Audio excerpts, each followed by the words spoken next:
Top quality और consistent performance के लिए सिर्फ सिल्वर पंप नाम याद रखना।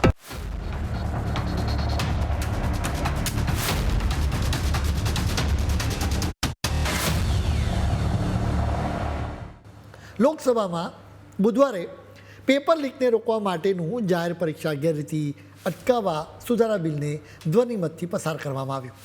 આ બિલ પર મંગળવારે 9 કલાક સુધી ચર્ચા થઈ. બુધવારે વિપક્ષ તરફથી રાહુલ ગાંધી 50 મિનિટ બોલ્યા. તેમના આ ભાષણને લઈને ભારે વિરોધ થયો. બીજેપી દ્વારા એનો વિરોધ કરવામાં આવ્યો અને સાથે પ્રેસ કોન્ફરન્સ પણ કરવામાં આવી.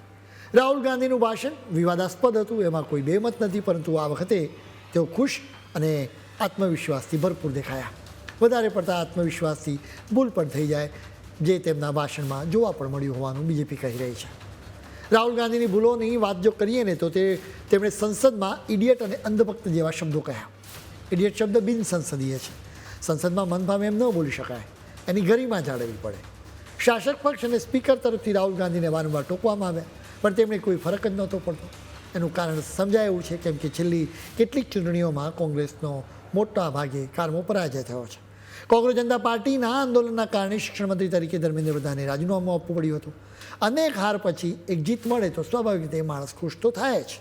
જોકે આ જીતમાં તેમનું અને કોંગ્રેસનું કેટલું યોગદાન છે એ ચર્ચાનો વિષય ચોક્કસ બની શકે.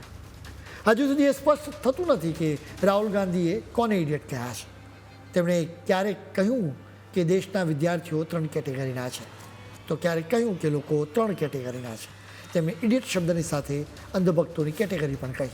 એ સ્પષ્ટ નથી કર્યું કે કોના પ્રત્યેની ભક્તિ અંધ છે. આ ખુશી અને આત્મવિશ્વાસમાં તેમણે કેન્દ્રીય ગૃહમંત્રી અમિત શાહ વિશે પણ એલફેલ વાતો કરી. તેમના પર ગંભીર આરોપો મૂક્યા. સ્વાભાવિક રીતે સામે પક્ષેથી એટલે કે બીજેપી આરોપોને સંપૂર્ણ રીતે ફગાવી પણ દીધા. દિલ્હીમાં જૈનજીનું આંદોલન અત્યારે તો શમી ગયું છે, પરંતુ ભોપાલમાં એક નવું આંદોલન શરૂ થયું છે. આ આંદોલન ખેડૂતો કરી રહ્યા છે. બુધવારે એનો 3જો દિવસ હતો.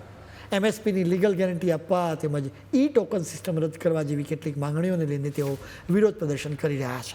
તેઓ CM હાઉસ તરફ આગળ વધી રહ્યા હતા. આ કોશિશમાં તેમણે પોલીસની 4 લેયરની બેરિકેડિંગ તોડી નાખી. એમ પણ કહેવામાં આવી રહ્યું છે કે ખેડૂતોના સમર્થનમાં જૈનજી પણ જોડાયા છે. વિરોધ પ્રદર્શન કરવાનો સૌને અધિકાર છે, પરંતુ એનાથી અરાજકતા ન સર્જાવી જોઈએ.